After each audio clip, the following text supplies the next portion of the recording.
Hey, how's it going, everyone? It's OutlawClient here, back once again for another episode of the weekly podcast zone. And once again, for this week, we wanted to talk a little bit about another showcase because the big companies, Microsoft, Sony, they've been hitting us with showcases left, right, and center as it gets closer to their console release. But for this week in particular, we wanted to go back to Sony once again, much like our first video, or our first podcast, I should say.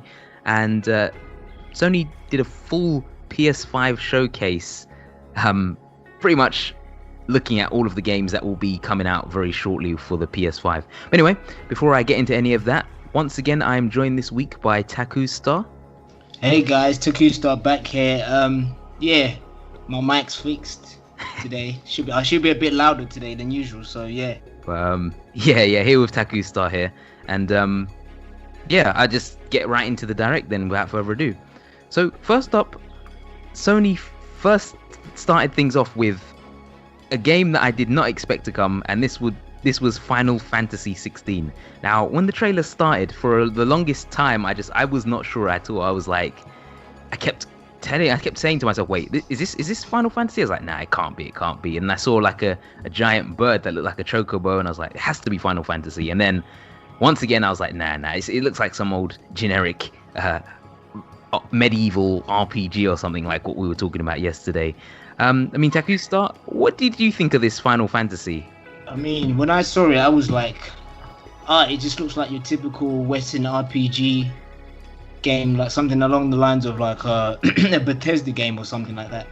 So I was like, they got like a Bethesda exclusive game, and then the next thing I know, there was like the summons that have been used in Final Fantasy games. Overall, and I was like, what? It's a Final Fantasy game? And I was like, no, wait. And then after that, I saw the Chocobo. And then I was like, whoa. I was like, okay, so it's a FF game. And then, it was a good surprise. And it's crazy that it's an exclusive. That's the craziest thing. Yeah. So they announced quite a few things as well with the Final Fantasy, but one of the main or I should say the biggest blow was the fact that Sony has announced this is going to be an exclusive, a PlayStation 5 exclusive. Now, again, I'm not too sure if it's like a timed exclusive, but it is looking like it's a Sony PS5 exclusive. Yeah, now. I think it's... Sorry, my bad. So you carry on. I was just going to say that it's not truly an exclusive because it said that it's PC, it's coming to PC as well, but in terms of like console exclusivity, Sony has the rights to that there. Yeah. But what were you going to say? No, I was just gonna say I think it's gonna be a console exclusive as well, like you said, and it just seems like that's the route, depending where you're from, that a lot of the two Sony and Xbox are gonna take going forward in this generation. Yeah, I mean, I can definitely say Sony's going in that direction. Yeah. Microsoft, a lot of their consoles seem to be, or a lot of their games seem to be coming on the other consoles as well, like Ori on the Switch and other games. And Cuphead as well also made its way to both PS4 and Switch. So Xbox handing out their games left, right, and center like it's a game giveaway sale or something. But either way, that was a huge one, a really, really huge blow to Microsoft, I should say, because again, Final Fantasy being such a huge franchise. Although maybe I should hand in my gamer card soon because I've actually only played Final Fantasy Crystal Chronicles. But I think if I do get the PS5, or when I do get the PS5, that would definitely be a day one buy for me personally. But of course, that's a huge fan base there that has to go over to Sony now, or I guess PC if they want to get that full next-gen Final Fantasy experience. So yeah, cool stuff. And again, more, as we were talking about yesterday as well, it looks a bit more action-oriented compared to the previous Final Fantasy games. Yeah, and apparently the director, or I don't know, one of the designers, previously worked in Devil May Cry, so he's an ex-Capcom guy, so that's why it looks a bit more action-based, I think, anyway. But the game looks awesome. It looks a bit more mature for a Final Fantasy game as well. I thought, and I was thrown off by there wasn't any like Japanese looking like esque boy band characters. Yeah, no pretty boys with the giant weapons this time. So that was it was a bit. I mean, it was a bit odd at first, but then I can understand why they chose that, because I think they were trying to commercialize Final Fantasy over here in the West as well. So like anyone can get into it. So that's why the models look like generic Western RPG characters. Yeah. Us Westerners, man, we just can't handle those boy band looks. It's too much for us. But again, if you are longing for the boy band pretty boy look, this is still early days, so you might get some crazy characters in there. But for now, it is kind of looking a lot more, as you said, the characters are looking a lot more generic than usual Final Fantasy games. But yeah, so Sony started out with a huge heavy hitter here, and honestly, one of the biggest games in this entire showcase. Anyway, so moving on from Final Fantasy, we had another heavy hitter, which came in the form of Spider-Man Miles Morales. Now, again, I think Sony alone with these two games, I would have been a very happy guy just looking at these two games. But of course, Sony have even more announced, so we'll be going over those ones very shortly. But anyway, back on the topic of Spider-Man Miles Morales. So this time we finally got some gameplay, and if you know me, you know that gameplay automatically gives the games extra points. But we managed to find out a bit more of its backstory. So this one will be set in Harlem, and I believe it's a single year after the events of the 2018 Spider-Man game that came out on PS4. And in addition to this, we got to see a bit of Miles walking around, a bit of gameplay and everything. We got a glimpse of some of his new abilities, which is his invisibility and electric, which, again, if you are fans of the comic book, then you'd know that Miles' signature abilities, he does have that cloaking device type thing, so he can go invisible alongside, as I mentioned, the electric moves during the combat, so he can kind of shock enemies. But we also got a glimpse into the enemies as well, which are, I believe, the Underground, who was led by the Tinkerer. Now, again, I'm not too familiar with the comic book version of those villains, but Insomniac did mention that they'll be doing their own take on these villains, so they might not be exactly the same as how you see them in the comics, but again, there'll be another one of Spider-Man's villains that is kind of redesigned in a way just to better suit the gameplay. And again, I think if it does suit the gameplay better, then I honestly don't mind the redesign. But TakuStar, what were your thoughts on Spider-Man? Yeah, no, I thought it looked amazing. And obviously, like I've said before, I'm a big Miles Morales fan after watching Spider-Verse. And obviously Spider-Man was probably my favorite PlayStation game that came out this generation. So it's definitely looking forward to play as Miles Morales. And yeah, it was nice having a look at his abilities as well. So I'm just ready for this game. And obviously, just to remind everyone, this game's also coming out on PlayStation 4. Yeah. So it's not it's a PlayStation exclusive, but it's PS4 and PS5. Yeah. And actually, that was another thing that I was going to get to. So Sony didn't actually announce this during the conference, but after, I believe on Twitter or on maybe a few other places as well, but Sony announced that a few of these games won't just be PS5 exclusives. They'll also be launching alongside the PS5 on the PS4 as well. So that was Spider-Man Miles Morales, like we just mentioned, alongside the New Horizon, and also Sackboy's Huge Adventure. So again, if you haven't quite made the jump, or you're kind of unsure about whether you should pick up a PS5, I guess you can kind of stick with the PS4 for a bit and enjoy some of their games. But again, Final Fantasy XVI, like we just mentioned, we're not entirely sure if that will be released on PS4 as well, but at the moment it's looking like it's just going to be a next-gen experience. But it's just something to note. Sony kind of pulling an Xbox there, or a Microsoft, I should say, with releasing last-gen games as well, I guess, or new-gen games on the last-gen console. But as we should remind you guys, this is not entirely a new game. It's kind of more like Spider-Man 1.5, because it's going to be like a remaster of the original Spider-Man for PS4 with the addition of the Miles Morales content at the end. So but again, I'm not even a huge Spider-Man guy, but I'm really hyped for this game. This is one of those games that I was so upset that I missed out on the last during the last generation. So another day one by from me. So after Spider-Man Miles Morales, we had Call of Duty Black Ops Cold War. And again, TakuStar, I know this is one of your favorite genres, so I think I should maybe I could pass this one over to you. I mean, to be honest, the game did look pretty good. Yeah. I mean, Call of Duty games they're well crafted games anyway. I don't want to say they're bad games or anything like that. They're well crafted games. This one looked really good. It's just we get too many of them, and then we just have too many games like this on the market. So for me, it just doesn't really tickle my fancy. Yeah.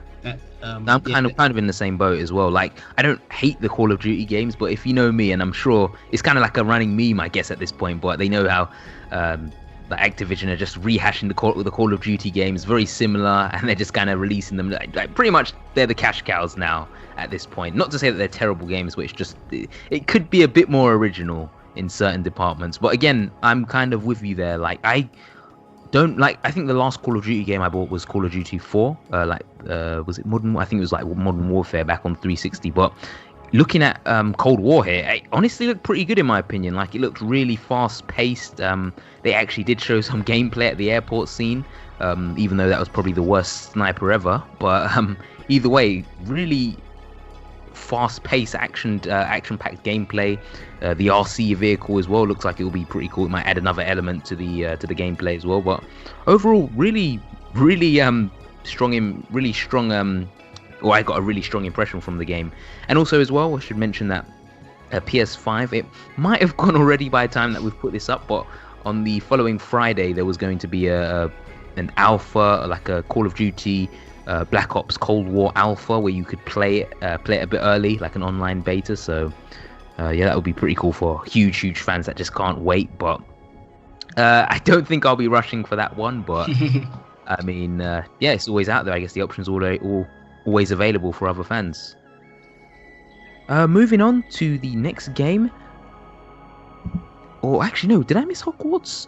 Oh, actually, you know what? I might have missed Hogwarts. Actually, yeah, sorry, I got confused. I thought Hogwarts was before. I have Hogwarts after, but I just kind of remembered when I watched it. I don't know. I was just so excited for Call of Duty, of course. I just couldn't bear to cover any of the other games. But anyway, so moving back or rewinding time once again, we have Hogwarts Legacy. Now, again, this was a game that followed the whole Harry Potter Hogwarts theme. If you're into Harry Potter and you know your lore, then you'd know that Hogwarts is the main boarding school that the wizards go to in order to learn their magic and spells and stuff like that. I didn't know, I wasn't 100% sure the exact story, but it looked kind of like a prequel, like before Harry Potter and his friends were alive. So it'd be pretty cool. But again, I've heard a lot of people mentioning that they knew that this was a leaked game beforehand. Me personally, I didn't know too much about this game. It was like all brand new to me, but I've been hearing a lot of people saying that this game leaked quite a while back. TakuStar, do you know much about that? Yeah, I think the game leaked like a year or 2 years ago.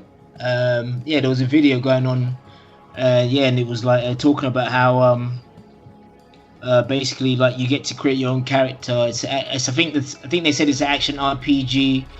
The game leaked, and obviously there's a lot of. I'm not like the biggest Harry Potter fan, but I've always been interested with the world anyway. Like I was saying to you, like the fact that, you know, like, these kids go to this other world and they study magic. Like, it's a really cool concept. And I think, you know, a lot of, obviously I'm a big anime fan, and a lot of anime has taken that concept of like a magical school. So I've always liked that aspect of Harry Potter. So I'm definitely looking forward to this, and I'm definitely gonna buy this game when it comes out. Yeah, no, same as well. I'm not the biggest Harry Potter fan. I did have siblings that were absolute diehard fans, and they'd always be talking to me about Harry Potter, so I kind of couldn't avoid it at one point. I just kind of, you know, if you can't beat them, you have to join them pretty much. So I had that at some points. Well, yeah, as you said, I think this looks really good. I mean, we didn't really see too much gameplay there. Oops, is that a bit of feedback? Yeah, we didn't see too much gameplay or anything, but from what I saw of the trailer, it looked pretty interesting. And again, another game that I'd probably pick up soon. So, moving on from Harry Potter, and of course we already covered Call of Duty, we have Resident Evil 8 Village. Now, once again, I mean, of course the setting we've seen before in previous Sony showcase, of course, as the title explains, like the village setting. I have to admit, it was kind of an interesting trailer because, again, not a crazy amount of gameplay. We got to see a bit of Chris Redfield, or at least his silhouette, but it seemed like Capcom were doing a Capcom's Tim Burton's Resident Evil 8, because we had a bit of like a 2D type cutscene. It was kind of interesting. I don't know how it relates to the story much, but They had like a 2D style story aspect, so that was kind of interesting for the trailer, but again, didn't really shed too much light on the whole Resident Evil setting. But yeah, we got a bit of a glimpse or another trailer that showed more of the main enemies, which were like werewolf style enemies. Alongside it as well, at the end of the trailer, we got a short glimpse, just a little taste of the new merchant, which I have to admit, he didn't seem to have quite as much charisma as the Resident Evil 4 merchant, the Mr. What are you buying, what are you selling? But it was interesting to see that they're going back to the Resident Evil 4 roots with the merchants. TakuStar, what do you think? I know you're a bit bigger Resident Evil guy than me. The trailer looked amazing. Obviously, I'm still quite salty about Resident Evil going first person, but what can I say? But yeah, the trailer looked amazing. Still not sure about the werewolf enemies, because obviously I've always thought with werewolves, I've always thought them as more like mythological vampires, stuff like that. More mythological, more spiritual like stuff. So it's not really. It's a bit weird since Resident Evil's more. It's called Biohazard in America, so there's like a scientific pretense to the name. So like T viruses. Yeah. And I think that's probably why they're calling it Village, not like I don't know what it's called in Japan. I don't know if it's Biohazard or. Yeah, that's interesting. Actually, I'm not entirely sure either. I mean, that's interesting. Actually, maybe it's Biohazard Village. I know with Resident Evil 7, it was quite smart because what is it? The English one was called Resident Evil Biohazard, and then the Japanese one was called Biohazard Resident Evil. But that's a good question. Actually, I'm not too sure what they're doing with 8. But either way, I think you might be right there with the maybe slightly altering the name there, or because a lot of the time it just goes by Village. Yeah. So maybe that's the reason why. I'm not entirely sure, but either way, I have to agree with you there. It's kind of weird. But I mean, at the end of the day, if it's a decent game, a decent experience, if it's similar to Resident Evil 7, for me personally, since I quite enjoyed Resident Evil 7, I'll be more than happy if it's like that. But I know it's not. We didn't get too much of a glimpse. But any thoughts on that merchant at the end? No thoughts. Nothing at all. Yeah, he didn't really have much charisma. I mean, I haven't even played Resident Evil 4, but I know everyone goes on about how it's one of the best in the series. A lot of people argue that it's the best, and I haven't played it personally, but even I recognize the merchant. He is the legend. He is Resident Evil at this point for me. But not as much charisma. But again, it was only a quick glimpse, so maybe we'll see a bit more about him in the future trailers and so on. Anyway, so moving on from Resident Evil, we had Deathloop. And once again, this is a game that we've seen in the previous showcase, but this time around we got a little bit more backstory on the game, like pretty much some of the environments that you'll be exploring. So before I get into it, in case you aren't too familiar with Deathloop, that was the first-person shooter game. It had a few like magic abilities as well, like teleportation, and that's actually a new one we saw in this trailer. But pretty much it follows the life of one guy who keeps looping back and forth. Like he goes back in time after the end of every day, or whenever he gets killed, he loops back in time, and he essentially ends up starting the day over and over again, kind of like a Groundhog Day type thing, type scenario.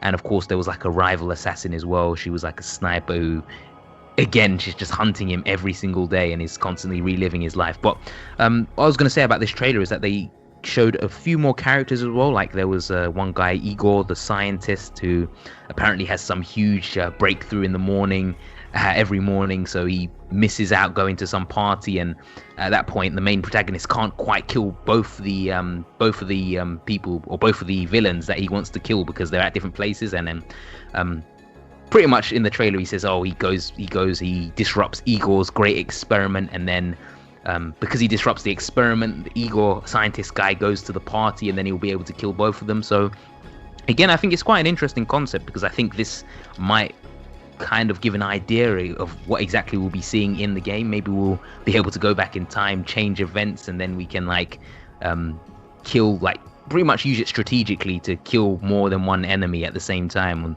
or so on. But I really like the art style on this game. I know not a lot of people were super hyped for this one, but I thought it was kind of interesting because, like I mentioned in the previous showcase, the teleportation and the enemies kind of reminded me of splicers from BioShock. It overall had like a BioShock vibe to me. TakuStar, I know there wasn't too much else shown on this one, but any thoughts on this trailer? Yeah, I thought it was a fairly good trailer. As I've said before, the art direction of the game is amazing. I don't know if I'll pick it up, but it's piqued my interest. Because obviously it's a first-person shooter as well, so you know how I feel about that. Another interesting thing about this game is that since it's a Arcane Studios game, who are owned by Bethesda now, who are now owned by Microsoft. It's going to be interesting if this game is still. I don't know how they're going to work out. It's probably still is coming out on PS4 anyway. So it's just interesting now that all these games now, these Bethesda games, are they going to stay under PlayStation, like what do you call it, PlayStation PSN PS5 store and all, PS5 store? Are they going to stay on there since now obviously Microsoft owns Bethesda? So Well, actually, that was a topic I wanted to get to near the end. No worries. Yeah. It's all right. But I was going to say because I think this is this is a story within itself, I guess, like with the old Xbox. But of course, by the time of recording this, Xbox only recently announced that they acquired, I think it was Bethesda. It was actually like a group of them. There was like id. They acquired ZeniMax, who are like the parent company of the whole studio. Everything. And they had it like id Software as well, and they have like it's pretty much games like Doom, Doom, the Skyrim series, or Elder Scrolls, I should say. Even games like Evil Within as well, which are Bethesda. So it's kind of crazy. It's a huge number of games. But I was gonna say I think it probably still will come onto PS5, because as far as I'm aware, Deathloop is actually like a timed PlayStation exclusive at the moment. That's kind of crazy, but I'm pretty confident they'll keep it the same. They'll keep it the same way. Yeah, pretty confident. But okay. I'm getting eager as well to speak about the Xbox acquisition, but I mean, I guess we can leave that to the end after the showcase. After speaking about the showcase stuff. Anyway, so after Deathloop, we had Devil May Cry 5 Special Edition. Now, again, Devil May Cry 5 was a game that came out last year, so it is still kind of new and fresh in our minds. But this seems to be, a brand new special edition. I guess it's self-explanatory. But this time around, you'll be able to play as Vergil. Again, Vergil was doing what he does best, slashing, slicing, and dicing enemies, and using his special techniques. Also transforming into V as well, which I know might confuse a few people. I know I was very confused when I first saw this, but anyway. TakuStar, would you like to take it from here? I haven't played Devil May Cry 5 yet. So, Devil May Cry. Okay. Devil May Cry 5, amazing game, available on PS4 right now, and Xbox One as well, and PC. But anyway, the new Devil May Cry. I want to say like a remastered, or I don't know what to call it, but game looks amazing. Obviously, this time we get to play as Vergil. I've always wanted to play as Vergil, apart from using him in Marvel vs. Capcom. So this is going to be very interesting using him in this new edition of Devil May Cry 5. And obviously they showcased some I don't know to say features, but the capabilities of the PS5 and how Devil May Cry 5 is going to look a bit different. I think they showed off some ray tracing technology. So game looks amazing. Looking forward to playing it on PS5. Obviously, I don't know if I'm gonna get this edition, because I've already got the original 5, so I might just boot it up on my I might just take the PlayStation 4 version I have and just play it on the PS5. So, but for those who haven't played Devil May Cry 5, I think this is a good way to like wheel in those fans or those new potential players. Yeah, definitely. And as I was saying before, I never picked up Devil May Cry 5, so I think this might be the best way for me to be introduced into it. But the other half of me, I mean, it's funny because you mentioned Marvel vs. Capcom, Ultimate Marvel vs. Capcom 3, and I don't know if I can do this, man. I've been hit with one too many spiral swords and judgment cuts. I've been juggled by Vergil all day in Marvel vs. Capcom 3, so it might be a little bit painful for me to experience this one. But again, I kind of want to show Capcom that this is the type of Dante that we want. We don't want DMC Dante. This is the true Dante, the true Devil May Cry series. So I'll be more than happy to support this game. But yeah, overall, I thought it was looked really, really good. And as you mentioned, the ray tracing effects are really just showing how far these consoles have come and all these different effects that they can achieve at this point now. But yeah, very, very, very hyped for this game. I'm definitely looking forward to this one. So, after Devil May Cry 5, we had Oddworld. Now, once again, you'll probably be hear me saying this quite a lot, but this was another game that we did see in the previous showcase. But again, we got a bit more gameplay this time, alongside a quick talk from one of the developers, Lorne Lanning, and he just mentioned about how Abe, or he expanded on the story a bit more, saying how Abe is now freeing his people from the main area, which is Rupture Farms, and it seems like this was like being used to enslave everyone. So again, we got to see a little bit more of platforming, Abe leading his people away, and of course it's going to be a bit tricky, like you mentioned in the previous showcase, platforming alongside a little bit of strategy, I guess, just because of the whole avoiding obstacles and moving your men around. TakuStar, I remember last time you said you weren't really a huge Oddworld guy, but what did you think of this gameplay? Did this extra bit of gameplay capture your attention? I'm afraid no. Yeah. But I mean, like I've said previously, like people who are fans of this series, I mean, it's really good that this series is still alive till this day. So yeah, I totally, like, when this game came on, I don't want to lie, like I switched off. Like, oh no. Not giving Oddworld the respect that it deserves. I mean, that I wasn't looking for it.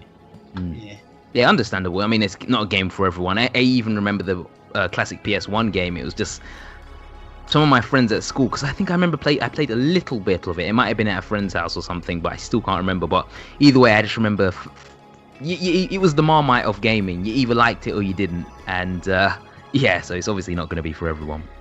But anyway, I think that's about everything we could say about Oddworld, and we did speak a bit about it in the last showcase as well, so I'll just move on to the next game, which was Five Nights at Freddy's Security Breach. Now, again, I'm not a huge Five Nights at Freddy guy, got nothing against it, it just wasn't my type of game, but when I first saw this trailer, my impression was, they're still making these games? Like, I kind of thought Five Nights at Freddy died a few years ago. I know that they released like an RPG, and then the creator even came out and apologized because they pretty much, it wasn't very good. He just rushed it out, and he was trying to cash in on the Five Nights at Freddy success. So I don't know, I'm thinking maybe he might have given it extra time, maybe given it time to make this game and put a lot more effort in. TakuStar, I don't think I've ever heard your opinions on the Five Nights at Freddy's franchise. I just know, I don't know, this is another one I actually just switched off. All I know is it's like animatronics, and that's about it. Yeah, the horror game, it's like a jump scare type game, and they even tried to give us a little cheap jump scare mid-trailer as well, or end of the trailer I should say. But yeah, again, I don't know too much about it either. The trailer, this is like, as far as I'm aware, this is like the first reveal of it, and we haven't really seen any other gameplay. We don't know too much about the story either, so yeah, not really too much else to say about Five Nights at Freddy's, but I know there are fans still out there, at least I think there are. Either way, Five Nights at Freddy's will be on PS5. So, moving on from Five Nights at Freddy's, we had another AAA or heavy hitter of this showcase, and in my opinion, the best looking game of the showcase, and that was Demon's Souls. I believe that's like the remastered PS5 version. Now, with Demon's Souls, they did announce it in the previous showcase, which I thought was pretty cool, but I was longing for some gameplay. But lo and behold, we finally got some gameplay this time, and as I said, I thought it looked absolutely fantastic. Like the main knight, or the main character that you play as, was fighting through the enemies, showing off the parry mechanics, and of course we had the big boss right at the end. TakuStar, what were your thoughts on Demon's Souls? This is probably, obviously I said Spider-Man and everything else was the which I really look forward to the game, but I think this is probably the only game that's a PS5 game, right? They showed off. I think this is like, what do you mean, like, other than, what you mean, like just pure exclusive PS5? Yeah. I think so. Yeah, looking at it, it looks like it. Some of them they didn't say whether, but I guess Final Fantasy in a way. Final Fantasy 16. Oh yeah, that's true. Yeah. But so, this game is amazing. I thought, obviously, I'm not really a big Souls fan, but This sold me, and obviously the funny thing is I went and looked at the PS3 version of this same gameplay segment, and I was like, wow, the game looks amazing. Like if you have it side by side, it looks amazing. So yeah, the visual effects amazing, frame rate amazing, models, textures, everything looks amazing. Yeah, this is probably the game of the show for me, to be honest. Yeah, no, same as like as you mentioned, I wasn't really like I'm not really a Souls guy either.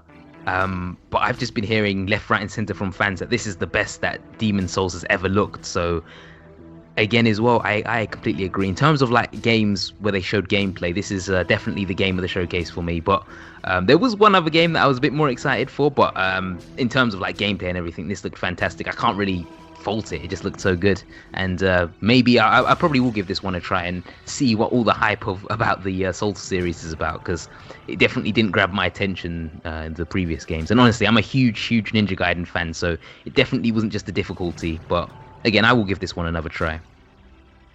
So moving on from Demon Souls, or do you have anything else to add? Or no, I thought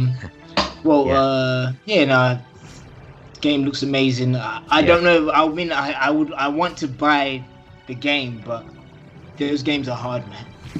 They're hard. Yeah, not for the faint-hearted. So that's all I can say. But yeah, hopefully my Ninja Gaiden train, and hopefully that can transfer over to Demon Souls. Probably not, but a guy can dream.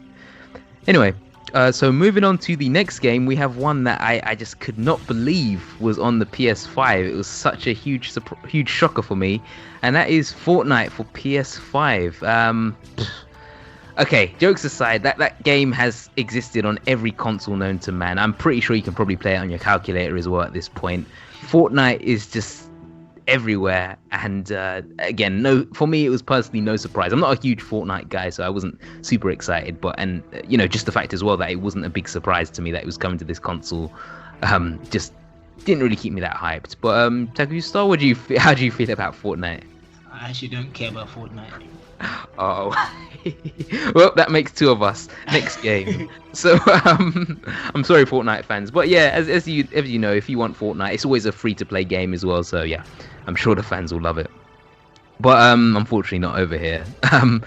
Anyway, so moving on from Fortnite, we had not just a game, but multiple games actually, and this was the PlayStation Plus features, or I should say the PlayStation Plus collection. Now, with the PlayStation Plus collection, Sony had it was kind of more like a quick preview of this, and they didn't really go into full detail, but from what they showed, the PlayStation Plus collection will give you access to a number of previous like PS4 games if you have the membership, and that's, I believe, is like a monthly membership, kind of similar to Xbox, like gold membership and stuff like that. But this will allow you to play certain games like Uncharted 4, God of War, Horizon, I believe. But there was just a ton of different games that you had access to if you played it, or if you had the membership. Now, the thing that kind of confused me, and I know I was talking to you about this yesterday, TakuStar, was just the fact that it didn't fully go into details. I didn't know if it was going to be like Xbox Gamepass, where it allowed you hundreds of games at launch, or whether they're going to be like releasing them periodically as time goes on, or I don't know. I wasn't entirely sure. How did you feel about this? Well, with this one is a bit weird because when I think there was an interview where I think one of the Sony head honchos was asked why they don't do what Microsoft is doing with the Game Pass, and they said for them that business model actually isn't sustainable of having these games for a subscription price, because obviously these games are expensive to make, and obviously if people are paying like $10.99 and they get like a new God of War, they can't recoup the costs back, because obviously now it's like you're not really specifically paying for that game itself, you're paying for this service, and obviously I don't know if the service can warrant the development costs for these games. So with their wording of how they're gonna use that system is still I'm still on the edge on exactly where that's going. Yeah, no, it's an interesting model. As you're saying, they mentioned that it not being sustainable. Not entirely sure. I know Microsoft say that apparently it's sustainable for them, but who knows? Yeah. I mean, the fact that they have $7.5 billion laying around to acquire a company, I don't know if that means that they can afford this model, whereas Sony can't. I'm not entirely sure how it works. I know that developers, they get like a share of the Game Pass sales whenever someone downloads their games, but who knows? Either way, I think at this point only time will tell if Microsoft will continue to do this. But I think on the plus side, the fact that Microsoft have been doing this since like the start of the Xbox X, like a good 4 or 5 years now with Game Pass. So I don't know, but either way, it's I guess it's no Game Pass, but it is still a really cool feature if you missed out on the PS4. And of course, I'm in that category. I mean, I definitely want to play some Uncharted 4 and God of War. So I think it's definitely a nice feature. Of course, not as expensive as Xbox's work, like we mentioned. But and I think you kind of have to, when looking at the Game Pass and stuff, I think you have to look at the companies that own PlayStation and Microsoft. And Xbox. So if you look at Sony, PlayStation, they're owned by Sony, and apparently, in terms of Sony, the most profitable part of their business is the PlayStation brand. So all their hardware and stuff like that doesn't really make as much money as PlayStation does. Whereas true. Microsoft, they own PCs, and mostly everything runs on PC. Everyone's developing their games on PC, whether it's Nintendo, whether it's they're using PCs to create their games. So Microsoft has money lying around. So I'm guessing they can kind of afford to do the Game Pass thing. Whereas Sony, that way. Sony, their PlayStation business is the thing that's booming. So I guess so, but I don't know if that's. I don't want to say if I'm right or not, which is why the decision's like that. But it's just a guess anyway. Yeah, just a guess. I guess we won't fully know. But it looks as though Microsoft, they're flaunting that micro money. So it looks like they're able to a sustainable model for them. But as you said, there's no way of telling. But either way, this one is a bit more limited, but still cool if you did miss out on the previous generation. So moving on from the PlayStation Plus, we had one of the heavy hitters, one of the things that we're waiting on for such a long time, and this was the final reveal of the console price. Now, there were a lot of guesses being thrown around, a lot of people saying around $700 or so in that region because of the all the new technology and everything, but all in all, Sony finally revealed it, and of course my explanation and build up here is just as long as Sony's. And looking at the price though, we had a perfect price match of the Xbox Series X. So this was Sony's main one with the disc drive retailed at $499.99, and their smaller, or their discless one, or digital version I should say, was $100 cheaper at $399.99. Now, honestly, I just think that's, the digital version of the PlayStation doesn't quite meet up with the Series S, the Xbox Series S, because that is $299.99. But again, the fact that their main console is the exact same price as the Xbox was such a huge blow to Xbox, in my opinion, just because of the fact that the Series X at the moment, it might be one of the most powerful consoles, but a lot of the question that a lot of people are asking is, what huge games do they have, especially with Halo Infinite being delayed? So again, if you want a next-gen console, the best of the best, in terms of games to play and a good selection, then the PS5 will be right there at the exact same price as the Xbox, and I can imagine that will sway a lot of buyers. TakuStar, what were your thoughts on the console prices? Was it what you thought it would be, or? Yeah, it's what I thought it would be. To be honest, when it comes to, I generally don't really care about prices. I never really think too hard about that, because I'm just gonna buy it anyway, regardless. Whether it hurts my pocket or not, because that's how dedicated I am to the cause.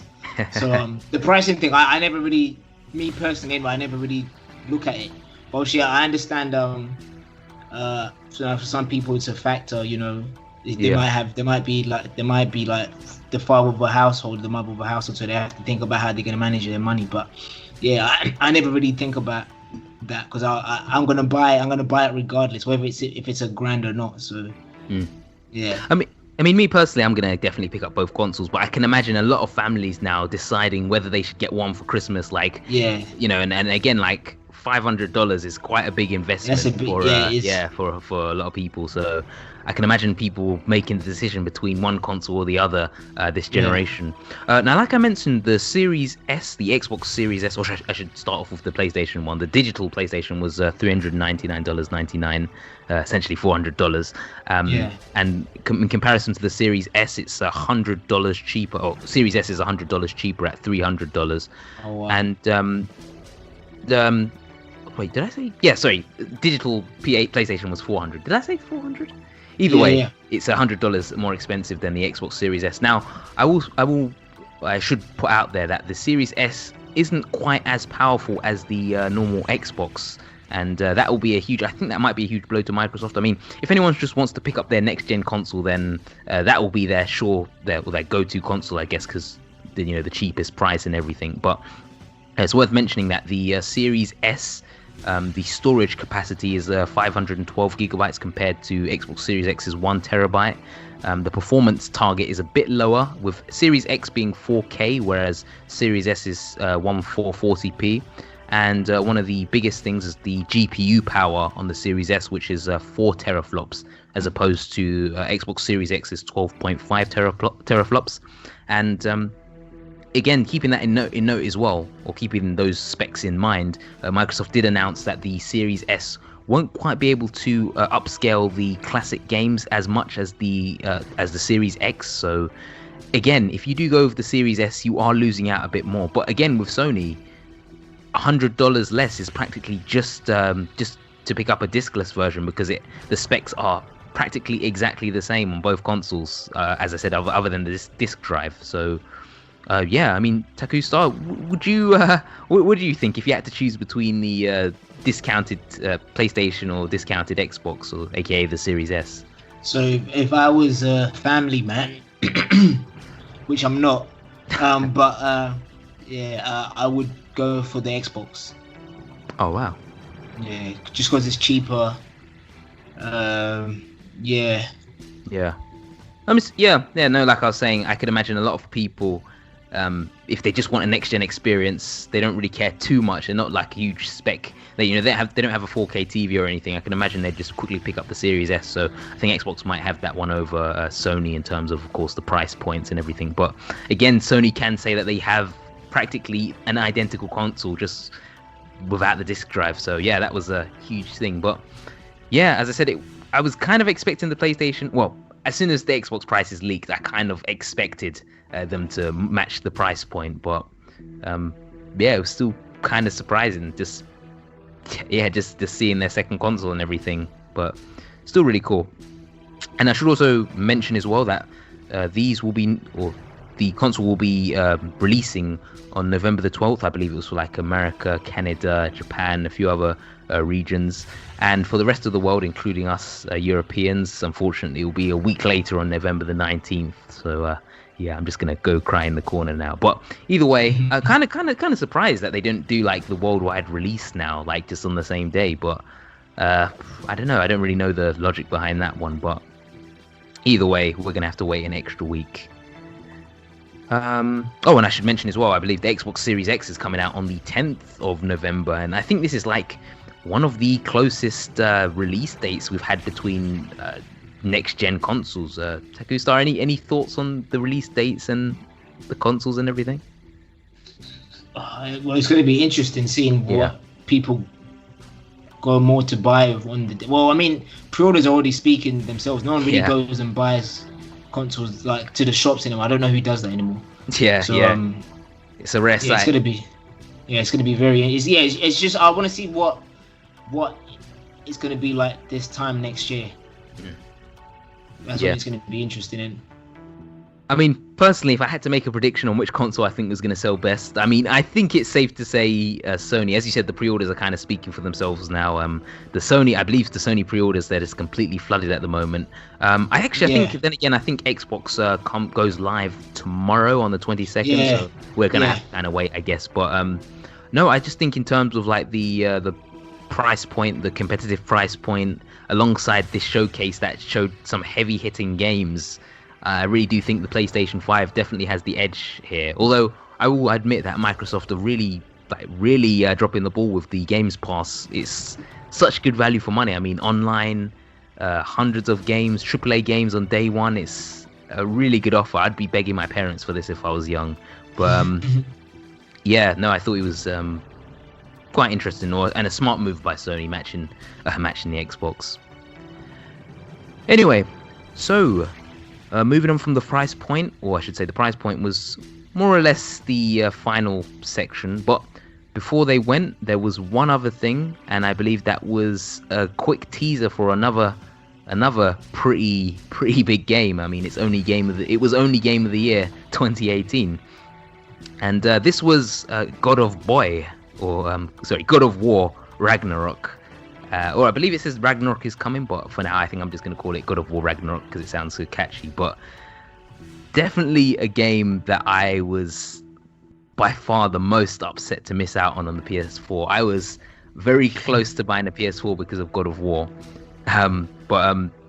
Yeah, I'm just really surprised to see that it's coming, or it feels like it's just coming so soon. Like apparently it's releasing 2021, and I kind of thought there was going to be a lot more time in between it. But either way, looking at the first God of War, there were hints that there was going to be a sequel if the high sales figures wasn't evident enough. But anyway, TakuStar, did you get a chance to play God of War? And also, what do you think of Ragnarok?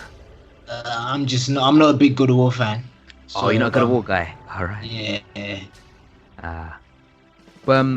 Yeah, actually, I didn't even realize that, to be honest. But for me personally, God of War, this was the well, I should say the announcement of the show, because they didn't really show gameplay or anything. It was kind of just advertising the logo. But yeah, I thought it was a really interesting game.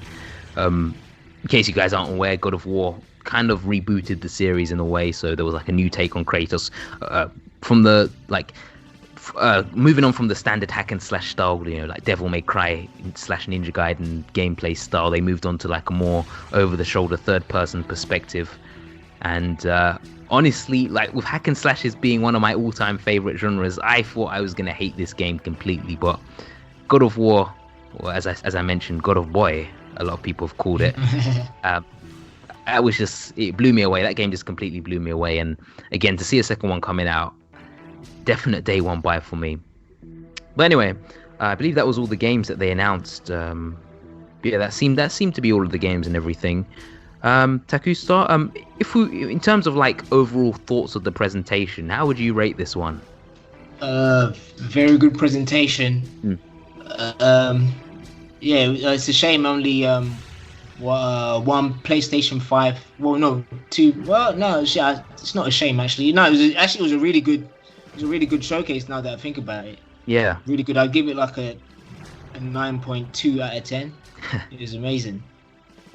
Yeah, agree. It's definitely one of the best showcases that I've seen in a very long time, if ever, I think. And like, just one of the best period, I think, out of any company. Nintendo, Microsoft, Ubisoft. It like, as you said, it was just heavy hitter after heavy hitter. I guess if I had to say any negatives, I mean, some of them aren't true. I mean, I was going to say some of the games aren't true exclusives, like Final Fantasy is coming out on PC, and again, they did say it was like PC footage, but for the rest of the games, they did say it was PS5 footage. And again, in terms of like the specs, they didn't really like mention too much of the specs, although I know it isn't as powerful as the Xbox One Series S, but in terms of the games, I honestly just can't fault it. I can't really fault it. I mean, they showed some of the games that we had previously seen in the showcase already, or in the previous, or I believe it was like the July showcase.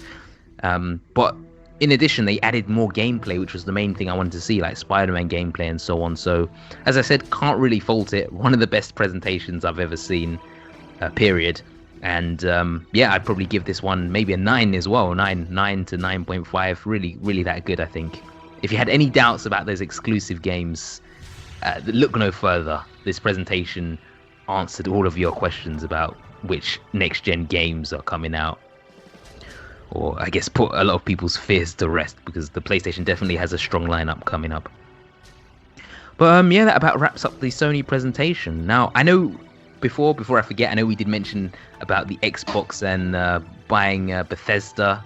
alongside a few other companies as well. But what were your thoughts on this? I mean, we can tell it's really huge. I mean, Bethesda, Skyrim, a ton of really big games that they own.